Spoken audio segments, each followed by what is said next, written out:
El proceso de sanar nuestro niño interior es como un proceso de pasar a través de diferentes habitaciones, cada una con un nivel más elevado de conciencia.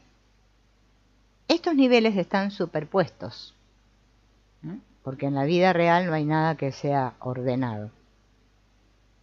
Primero, antes de saber nada sobre el niño interior, ni por lo que ha pasado, vivimos en la habitación de nuestras máscaras y compensaciones inconscientes y automáticas. ¿Bien? Primera habitación, la habitación o la recámara, no sé cómo le llaman en otros países, o el dormitorio, no sé, o la pieza, de nuestras máscaras y compensaciones inconscientes y automáticas. Segundo, cuando sabemos, o sea, cuando tomamos conciencia de lo que es la vergüenza y el shock, entramos en la habitación de la vergüenza y el shock. Pasamos a la otra habitación, donde sentimos el atontamiento, el colapso, el miedo y cualquier otro síntoma fisiológico que lo acompañe.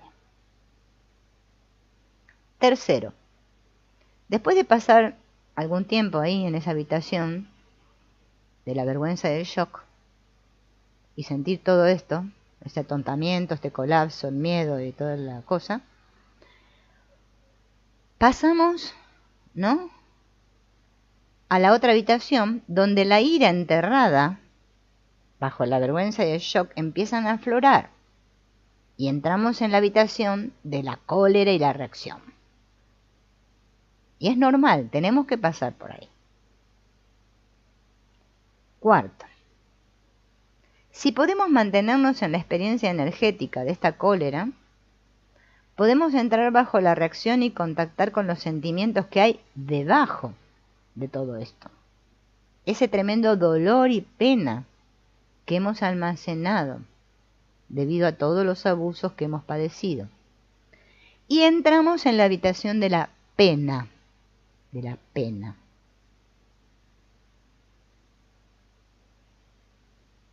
A menudo no recordamos los traumas iniciales que originaron nuestro shock, porque fue tan doloroso que lo hemos encerrado ahí fuera.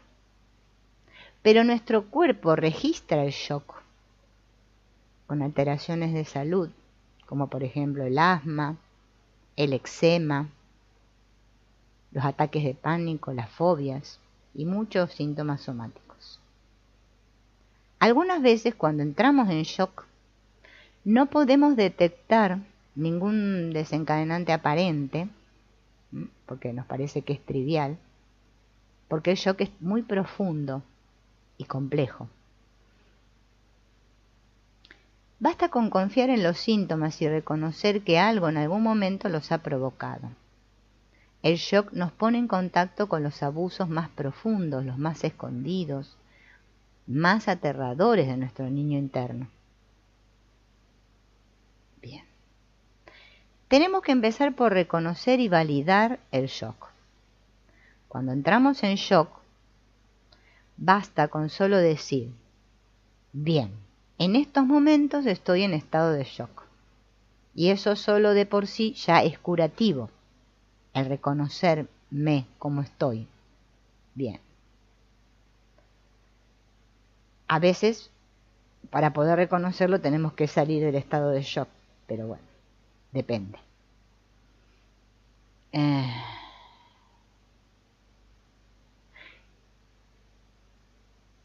Hacernos conscientes de estos del shock, nos va a hacer que tomemos conciencia de la ira que hay enterrada cuando ésta empiece a surgir. En algunos casos, en cierto modo, es más sano reaccionar con ira en lugar de mantenerse hundido en el shock. ¿Sí? Porque tenemos que tener la oportunidad de sentir que ahora podemos decir no de manera enfática, ese no que nunca dijimos. Sentir ese poder y saber que somos capaces de protegernos a nosotros mismos. Nuestras reacciones están siempre muy contaminadas con proyecciones, pero pasar por ellas parece ser un proceso necesario. Hay que poner límites y es importante darse cuenta de que en nuestra vida actual recreamos nuestro shock original para poder trabajar con él. Si no, nunca vamos a trabajar con él. Lo recreamos en nuestras relaciones de pareja, con nuestros padres, con nuestros hijos, con todo. Bien. Es muy posible que hayamos aprendido a compensar el shock, ¿sí? Así como aprendimos a compensar la vergüenza. Y podemos reconocer estas formas de compensación fijándonos en la manera en que escapamos para evitar sentir ese pánico interior. A menudo escapamos, acelerándonos, enfadándonos, distanciándonos o encerrándonos profundamente en nosotros. No es fácil conectar con el shock, porque hemos pasado toda nuestra vida compensándolo, sin darnos cuenta. Nunca supimos que el miedo y la ansiedad que sentimos dentro era una señal de que nuestra vulnerabilidad se encontraba en estado de shock. Esta compensación es masiva en nuestra sociedad, está por todas partes. La presión y el rendimiento parecen ser los valores dominantes en nuestra cultura. Y la violencia con la que la gente se relaciona está omnipresente y es inconsciente. Cuando despertamos al mundo de nuestro niño interior, podemos empezar a darnos cuenta de todo aquello por lo que esa parte nuestra tan sensible, vulnerable, ha tenido que pasar hasta ahora constantemente. Y nosotros no nos dimos cuenta, ¿no? ¿Y por qué es importante? Porque así yo voy a tomar conciencia de que estas experiencias de vergüenza y de shock nos han desconectado de nosotros mismos. Porque el dolor es tan grande que abandonamos el cuerpo y perdimos contacto con nuestra energía. Por eso hoy en día, en la espiritualidad, cuando nos dicen esto de que no soy un cuerpo, claro, nos sirve para seguir tapando todo este dolor, no sentirlo nunca. Es que nosotros la única manera que tenemos de sentir es a través del cuerpo. Porque esa energía tiene que experimentarse. Tenemos que volver a conectar con esa energía. Y de la única manera que podemos hacerlo a través de nuestro cuerpo. Por eso no estamos nunca centrados. Cualquier cosita nos desestabiliza. Sentimos ese vacío, ese agujero dentro.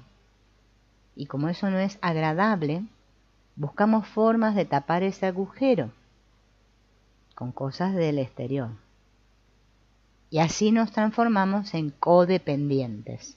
Recordemos que este libro se llama De la codependencia a la libertad, ¿no? De Krishnananda, que es un hombre. Ahora, bien. Cuando nos encontramos en vergüenza o en shock, no podemos comunicarnos o expresarnos con claridad. Entonces nos perdemos en la otra persona y no sé quién soy, lo que quiero, cómo me siento.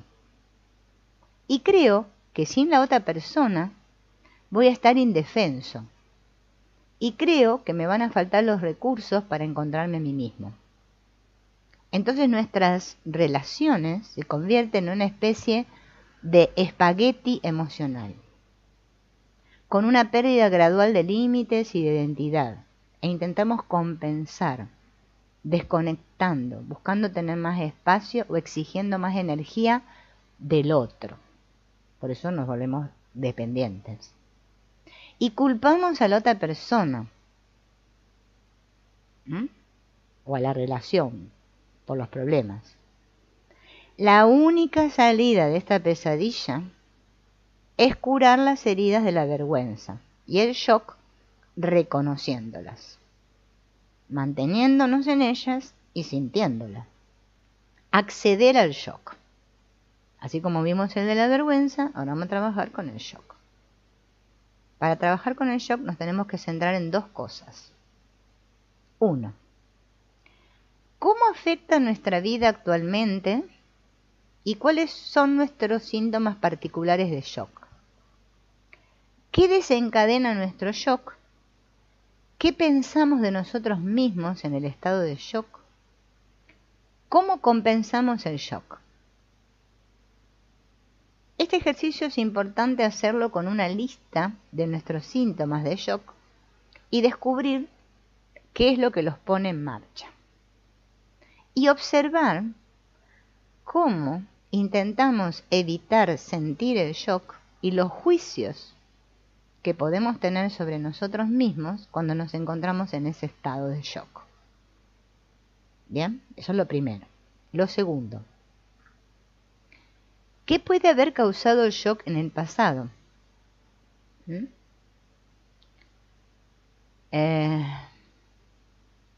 sea, los recuerdos, a veces pueden venir sueños. Hay que trabajar con todo esto lentamente. Y es algo que por lo general es muy difícil hacerlo solo. Necesitamos ayuda de otra persona, ¿no? De un terapeuta que nos ayude a verlo. Bien. Ese es el ejercicio que hay que hacer. El primero lo podemos hacer solos y el segundo necesitamos ayuda. Recuerden entonces qué era. El miedo, la vergüenza, el shock y el abandono, ¿no?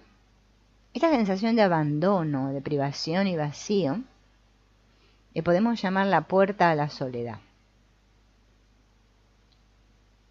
Es justamente más profundo todavía esta herida que la vergüenza y el shock. La herida de abandono, privación y vacío son 3 formas diferentes de una misma herida.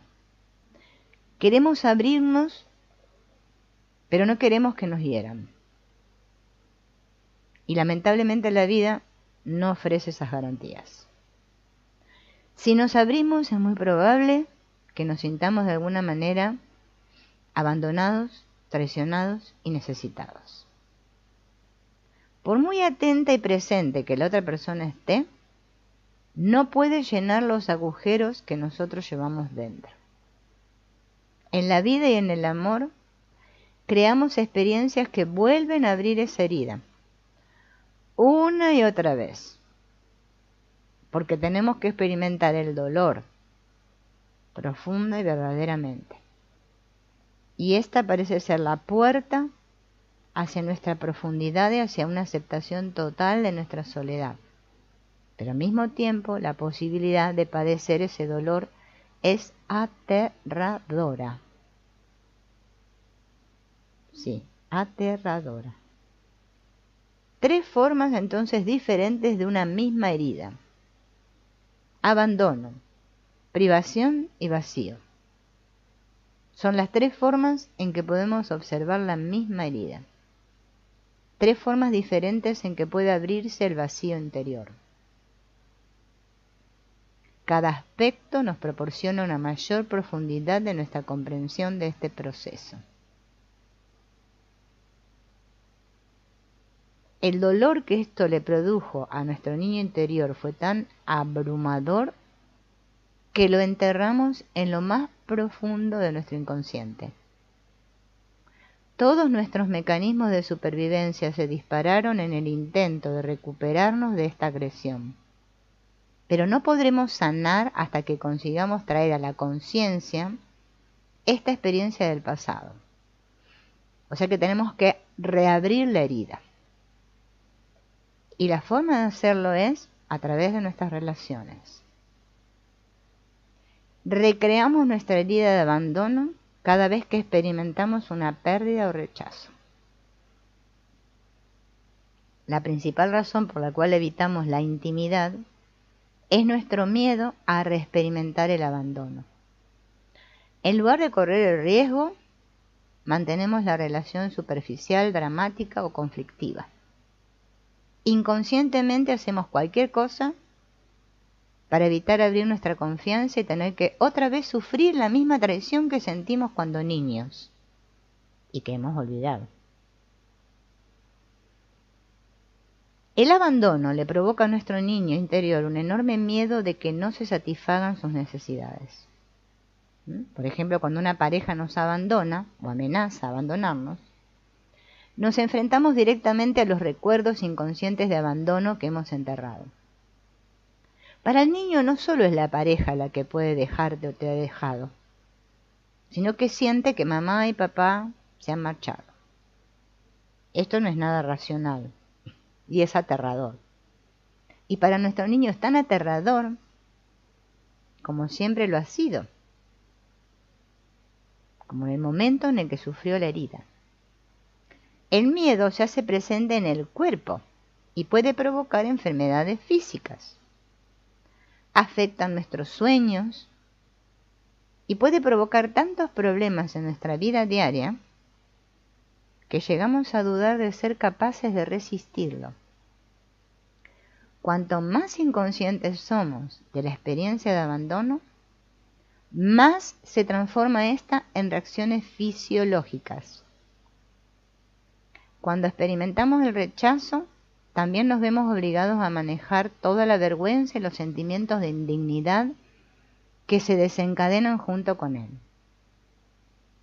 Porque estas heridas están interconectadas, así que ambas nos golpean a la vez. Para nuestro niño interior se trata de simple abandono, pero para nuestro buscador interno es la entrada a un vacío con el que todos tendremos que enfrentarnos antes o después.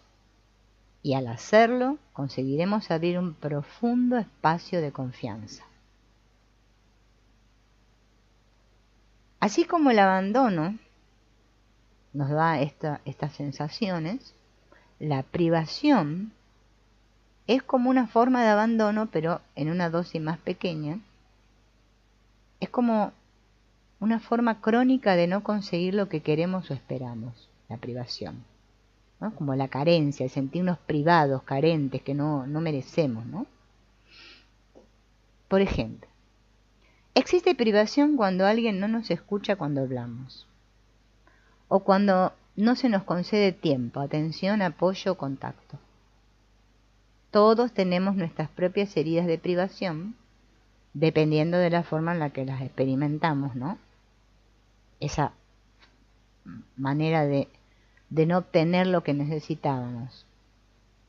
Si queremos descubrir cuál es nuestra historia particular de privación, todo lo que tenemos que hacer es preguntarnos qué es lo que actualmente en nuestra vida nos hace sentir traicionados. Puede ser sentirme ignorado, no respetado, no reconocido, sentirme controlado y manipulado. En todas nuestras relaciones importantes vamos a recrear nuestro propio patrón individual de privación. Con nuestra pareja, con nuestros amigos. Nos van a tratar más o menos de la misma forma en que fuimos tratados de niños. Nos privarán de forma muy parecida y nosotros diremos: ¿cómo han podido hacerme eso cuando se supone que debían amarme y no descuidarme? Pero del mismo modo que nos vemos obligados a revivir nuestro abandono, también tenemos que revivir nuestra privación. En el caso de que nuestra pareja no nos haya dejado, vamos a suponer, no nos haya abandonado, vamos a revivir nuestra historia de privación en esa relación de pareja. Y si no reconocemos esto, podemos sentirnos furiosos, deprimidos o locos. Tenemos que aceptar que nuestras historias de abandono y privación se van a repetir una y otra vez hasta que las sanemos. Bien, atención a esto. Ahora vamos a hablar de la experiencia del vacío, que consiste en entrar en las experiencias psicológicas del abandono y la privación, en revivir nuestro dolor infantil. Este vacío se desencadena también cuando sufrimos alguna pérdida. Este es el espacio de vacío donde experimentamos una profunda pérdida de sentido de nuestra vida. Esta experiencia parece estar esperándonos cuando penetramos más profundamente, porque nos aferramos a tantas cosas insustanciales, buscándoles un significado, que cuando comienzan a desmoronarse, se crea un vacío aterrador. Bien. El camino hacia nuestro interior nos aleja inevitablemente de nuestro apego a los roles. Y nos obliga a dirigirnos hacia el vacío. Esto puede provocar mucho miedo, porque no encontramos nada que lo reemplace. ¿Bien? Y tenemos que atravesar ese espacio. Es lo que los místicos llaman la noche oscura del alma. ¿Quién puede trabajar esta herida? Nuestro meditador. Nuestro meditador, no nuestro niño. Porque el niño interno no tiene recursos para manejar esta herida. Porque el niño siente pánico. Pero nuestro maestro interno o meditador interior, perdón, sí tiene esa fuerza. Ese que nos puede proveer esa comprensión, esa claridad de lo que está sucediendo. Bien. ¿Qué pasa cuando la vida o nuestra pareja no responden a nuestras expectativas? Normalmente, lo primero que hacemos es reaccionar, acusar, quejarnos o desmoronarnos y hundirnos en la resignación. Tras estas reacciones hay mucha ira, frustración, sentirnos inútiles. Estos sentimientos son desencadenados por nuestro niño interior, que siente la privación y el abandono. Este es el origen de todos los conflictos que surgen en las parejas. Los celos, en el fondo, no son otra cosa que una reanimación del recuerdo de haber sido abandonados. Nuestro niño interior asustado siente cada decepción como un profundo sentimiento de pérdida. Encontré un libro que habla sobre la pérdida, que dentro de poco lo voy a empezar a subir. Está muy interesante. Entonces, ¿qué hacemos? Nos obsesionamos y nos quejamos de nuestra pareja o de nuestro amigo que nos está descuidando, en lugar de buscar una solución, ¿sí? Interna, en vez de seguir buscando allá afuera y perder tiempo al cohete. Tenemos que trabajar con nuestra herida de privación. Imaginen una situación reciente en la que se sintieron privados o abandonados. Una situación de la vida o con su pareja, o un amigo, en la cual no nos dieron lo que queríamos. Y observen cómo respondieron a la frustración. ¿Aceptaron el dolor o reaccionaron? Podemos actuar como nuestro niño exigente y hacer uso de nuestras estrategias, que son 2 puntos: condenar, manipular, planear la venganza, intentar controlar, suplicar, o podemos sentir, manteniéndonos con los sentimientos que hayan sido provocados, tristeza, ira o desesperación. Y es necesario tener una conciencia absoluta de que no debemos actuar de forma automática con exigencia y reacción, cada vez que sintamos que no obtenemos de la vida o de los demás aquello que deseamos. Cada vez que de alguna manera intentamos cambiar a la otra persona o nos quejamos de lo que la vida nos da, estamos evitando sentir el dolor de la privación y el abandono. En el momento en que la otra persona no es como queremos que sea, que es lo normal acá en este mundo, nos sentimos abandonados. Lo mismo es aplicable para otras situaciones de la vida. Toda la energía que ponemos en intentar cambiar el exterior, en condenar, en manipular, en controlar, son tapaderas para nuestros miedos aterradores al abandono, la privación y el vacío. Bueno, acá hay un dibujito que estaría bueno, lo tendría que hacer para la próxima, pero bueno, se los voy a describir. Acá hay un círculo con otro círculo dentro. El círculo que está interno dice enfoque en ti mismo y el círculo que lo rodea dice enfoque en el otro. Luego tiene una flecha hacia arriba y otra flecha hacia abajo el círculo que dice salir o entrar, lo cual desencadena ira, adicciones, reacción, estrategias, resignación. Y la otra flecha hacia abajo, vacío, pánico, oscuridad, desesperanza, abandono. Bien. El círculo central es el sendero interno. Tomamos los sentimientos y penetramos dentro con ellos. En el exterior estamos enfocados, obviamente, hacia el exterior, intentando cambiar el exterior o buscando distracciones para escapar de los sentimientos. El círculo exterior le podemos llamar la energía del drama. El interior es la energía del sentimiento. En el exterior estaría la negación, ¿no? Los mecanismos para escapar, las estrategias, nuestras adicciones, nuestro cinismo. En el círculo central sentimos nuestra ansiedad, pánico, vacío, privación, abandono, impotencia, desesperación, el enfado con el universo. En el exterior estamos inmersos en el eterno esfuerzo por controlar o cambiar el mundo. ¿Para qué hacemos esto? Para no tener que sentir el dolor.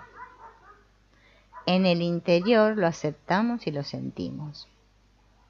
A menudo la vida nos tiene que herir mucho, de que por fin tomemos la decisión de penetrar dentro y sentir.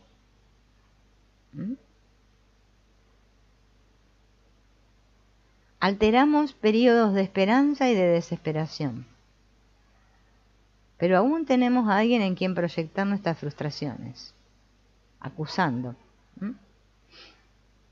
teniendo la falsa ilusión de que con el tiempo algo va a cambiar. Eso lo hacemos para no enfrentar el dolor de manera consciente. Si finalmente perdemos la esperanza de cambiar al otro, ahí vamos a empezar una relación nueva con la otra persona. O sentimos o escapamos. Bien. Cuando logramos sobrevivir a este miedo, creamos espacio dentro nuestro para sentir ese dolor de la pérdida y la vergüenza que ello conlleva. A veces, vuelvo a repetir, necesitamos ayuda de otro. A veces lo podemos hacer solos.